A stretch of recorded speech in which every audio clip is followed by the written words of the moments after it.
Áudio 59. Capítulo 47. Livro Autobiografia de Madame Guyon.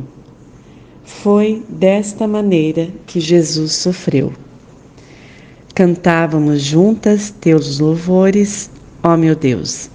As pedras de minha prisão pareciam, aos meus olhos, semelhantes a rubis, e eu as estimava mais do que todo o fulgor ostentoso de um mundo vão. Meu coração estava cheio dessa alegria que tu concedes àqueles que te amam, em meio às suas maiores tribulações. Nesta época, tive meu primeiro contato com o bispo de Meaux. Fui apresentada por um amigo íntimo, o Duque de Chevreuse. Dei-lhe a história anterior de minha vida, e ele confessou que havia encontrado nisto a tal unção que raramente encontrava em outros livros e que havia passado 3 dias lendo-o, com uma impressão da presença de Deus em sua mente durante todo esse tempo. Propus ao bispo que examinasse todos os meus escritos, o que ele fez em 4 ou 5 meses, e com isso aumentaram suas objeções, às quais dei resposta. Pelo fato de ele desconhecer os caminhos interiores, eu não podia esclarecer todas as dificuldades que ele encontrava neles. Ele confessou que, ao investigarmos as histórias eclesiásticas de tempos passados, podemos ver que Deus, às vezes, fez uso de homens comuns e de mulheres para instruir, edificar e ajudar as almas em seu progresso rumo à perfeição. Penso que uma das razões por que Deus age assim seja que a glória não pode ser atribuída a ninguém, mas só a Ele. Para este propósito, Ele tem escolhido as coisas fracas deste mundo para confundir aos que são poderosos. 1 Coríntios capítulo 1, versículo 27. Zeloso com os atributos que os homens pagam a outros homens, que só são devidos a ele, ele tem feito um paradoxo de tais pessoas para que só ele possa ter a glória de suas próprias obras. Oro a Deus de todo o meu coração para que ele me esmague por completo, com a mais terrível destruição, em vez de sofrer por ver-me tomar a menor honra para mim de algo que aprove a ele fazer por mim para o bem de outros. Simplesmente não sou ninguém. Deus é todo-poderoso. Ele se deleita em operar e exercer seu poder por meio de pessoas que não são nada. A primeira vez que escrevi uma história sobre mim mesma, ela foi muito curta. Nela particularizei minhas faltas e pecados e falei pouco sobre os favores de Deus.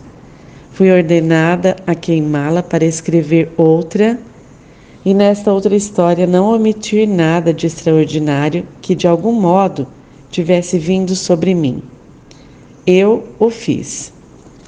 É um crime publicar segredos do rei, mas é maravilhoso declarar os favores do Senhor, nosso Deus, e magnificar suas misericórdias.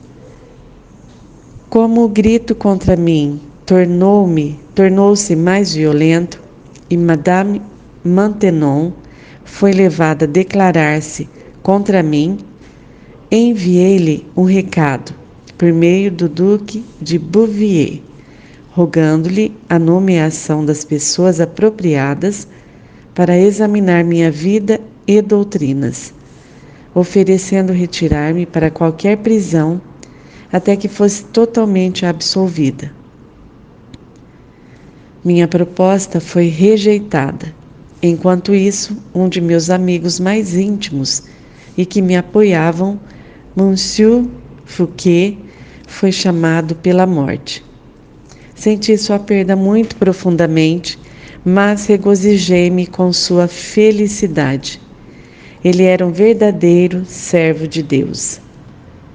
Determinada a sair do caminho que leva a ofender alguém, escrevi para alguns de meus amigos e lhes dei um último adeus, sem saber se seria vencida pela indisposição que então tinha, que havia sido uma febre constante durante os últimos 40 dias, ou se me recuperaria dessa indisposição.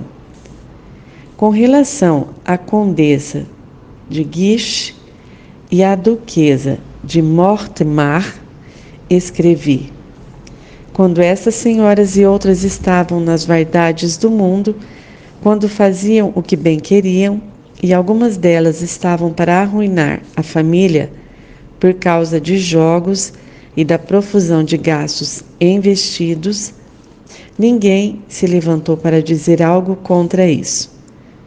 Tolerava-se em silêncio o que elas faziam. Porém, quando deixaram de fazer tudo isso, então passaram a gritar contra mim, como se eu as tivesse arruinado.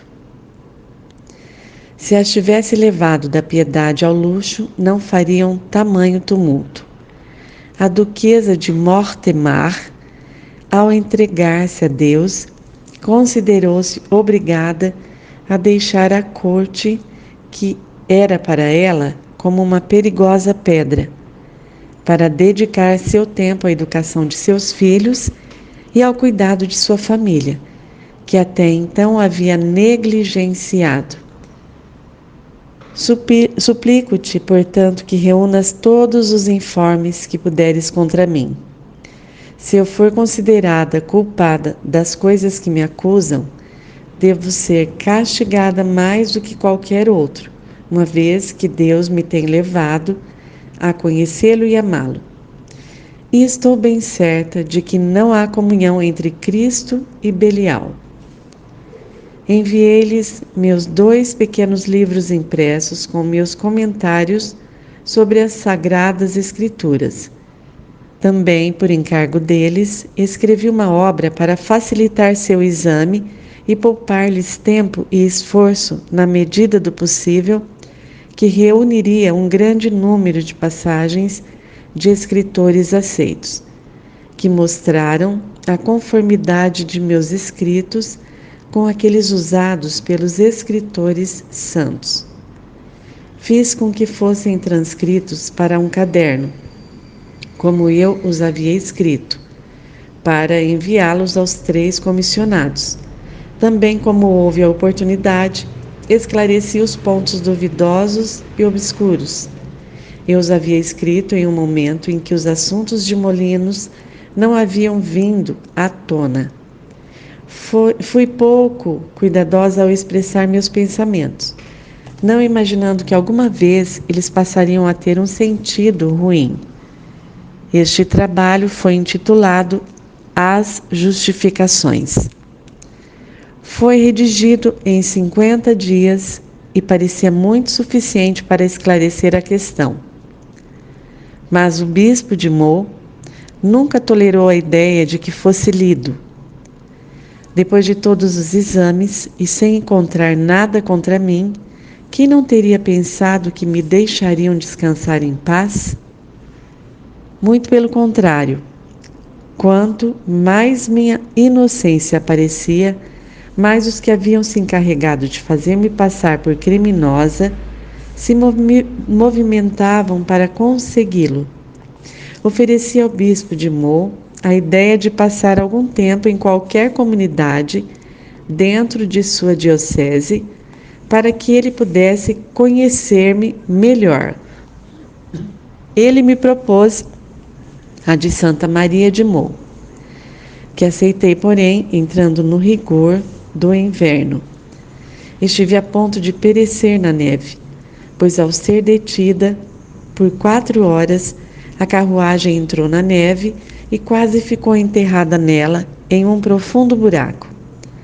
Fui tirada pela porta com uma criada.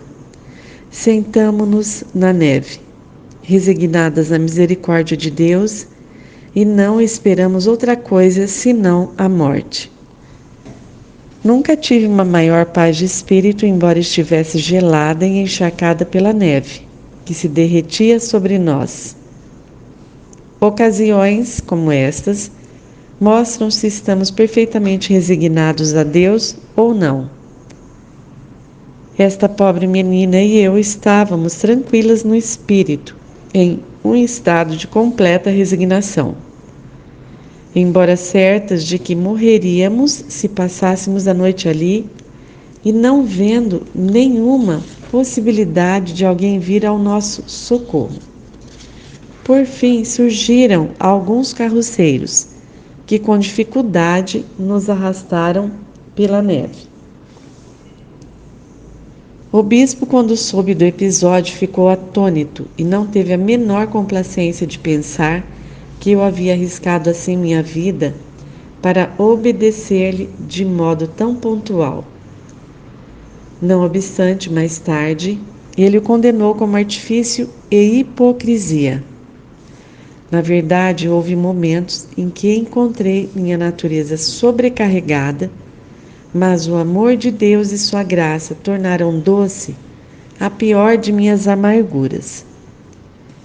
Sua mão invisível sustentou-me, do contrário eu teria afogado sob tantas provações. Às vezes eu dizia para mim mesma: todas as tuas ondas e vagas passaram sobre mim. Salmos 42, versículo 7. Entesou o seu arco e me pôs como alvo à flecha.